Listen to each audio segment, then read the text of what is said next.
Welcome to another edition of our Four Questions Media Spotlight. Today we are talking with Robin Kemp, who's not a new journalist, but with a new publication here in Metro Atlanta. And I'm going to let Robin kind of explain a little bit about how she came to where she is and a little bit about what her new publication is focused on. And then we're going to get into our four questions. Robin, thanks for being with us today. Hi, thanks, Mitch. Thanks for having me.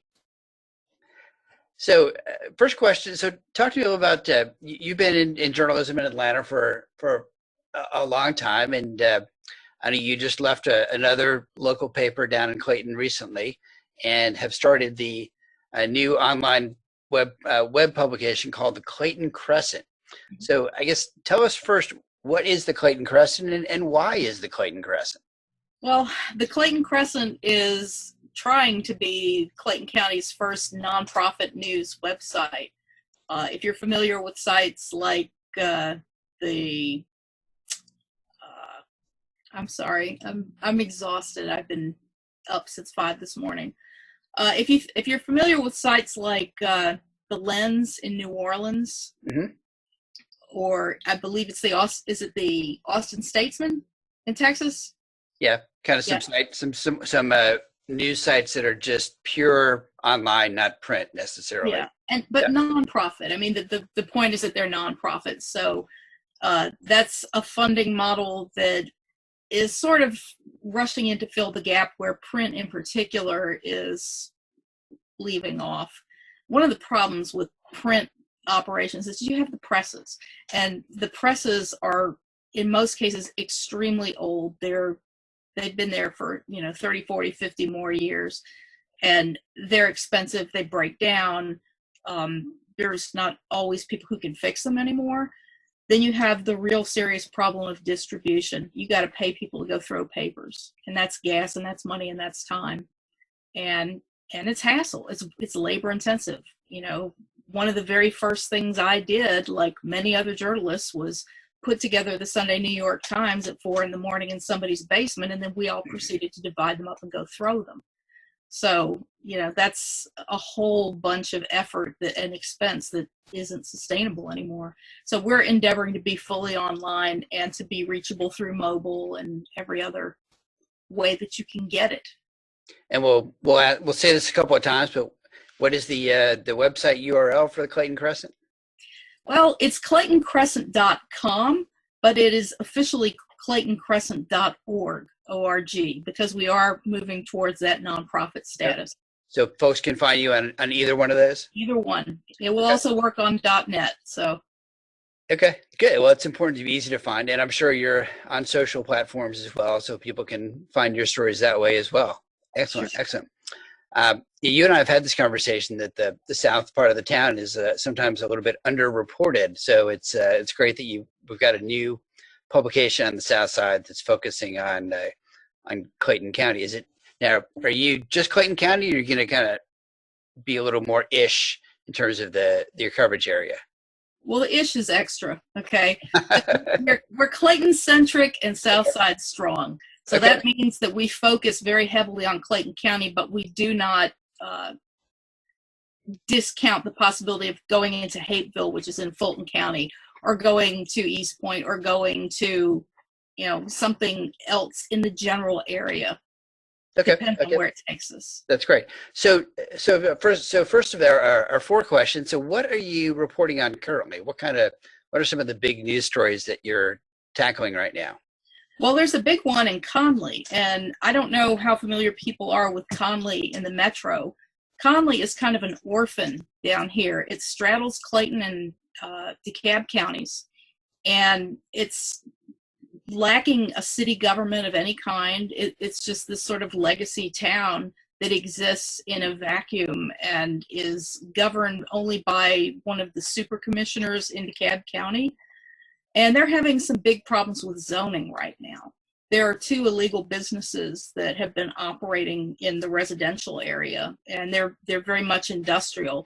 And what has happened is that a group of homeowners there has banded together and gone to the DeKalb zoning agencies and said, look, we can't have this in our backyard.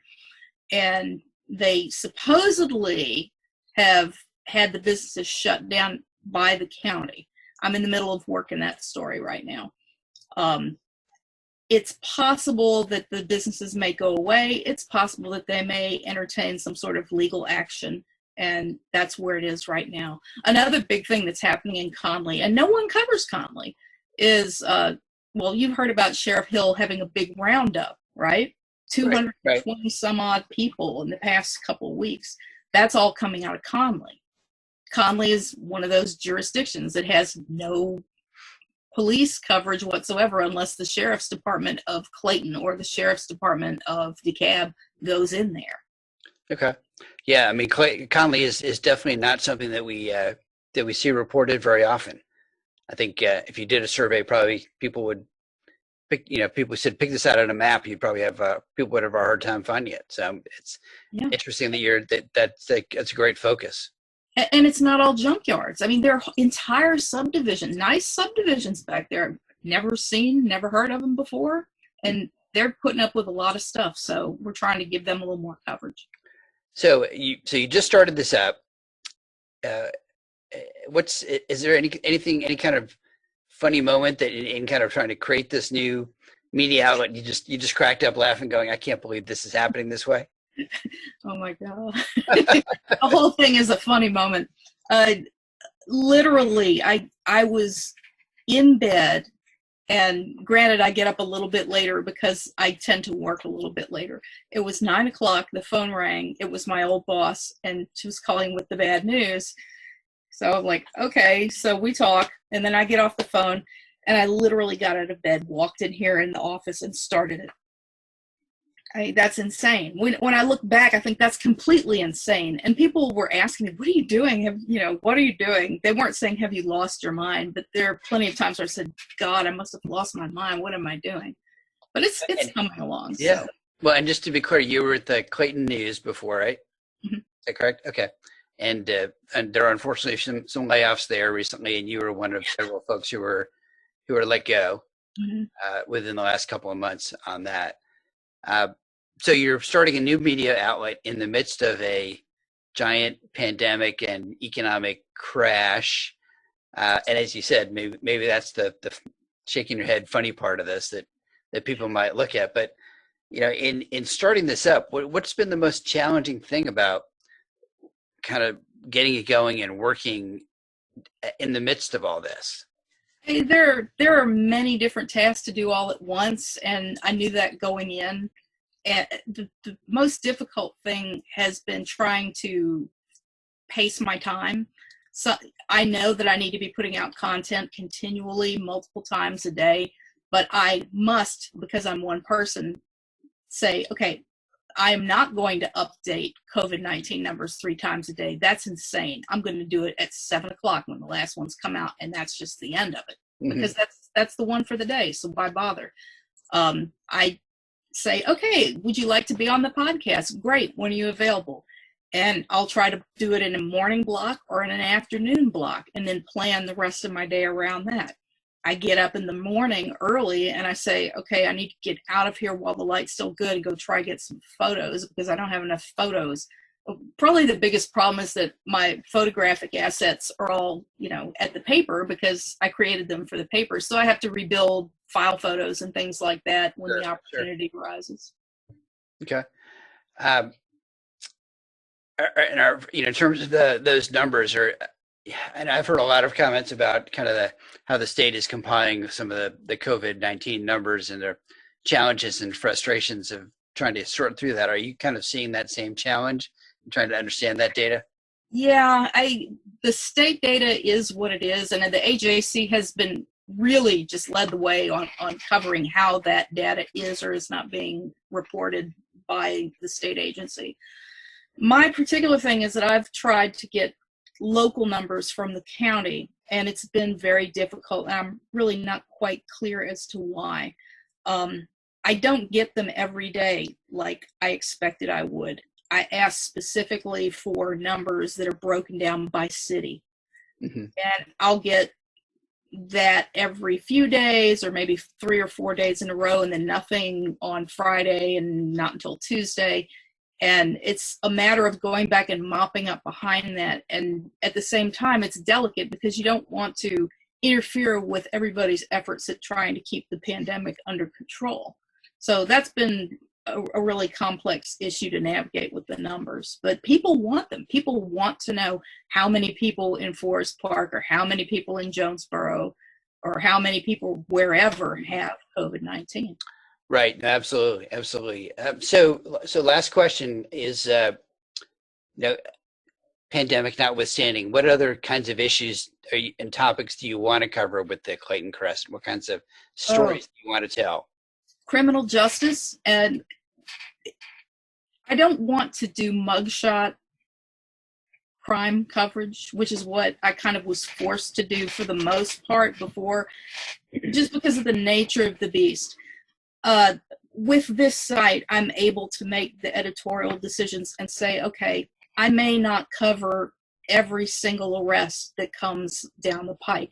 I may not be chasing ambulances and doing spot news, but it does give me a chance to step back and say, so what happened with these 227 people? Or how do we know that there's nobody with COVID-19 in the jail? Mm-hmm. Those kinds of questions. And bigger things like, restorative justice issues and things that kind of get shunted off to the side because of the daily grind. Okay.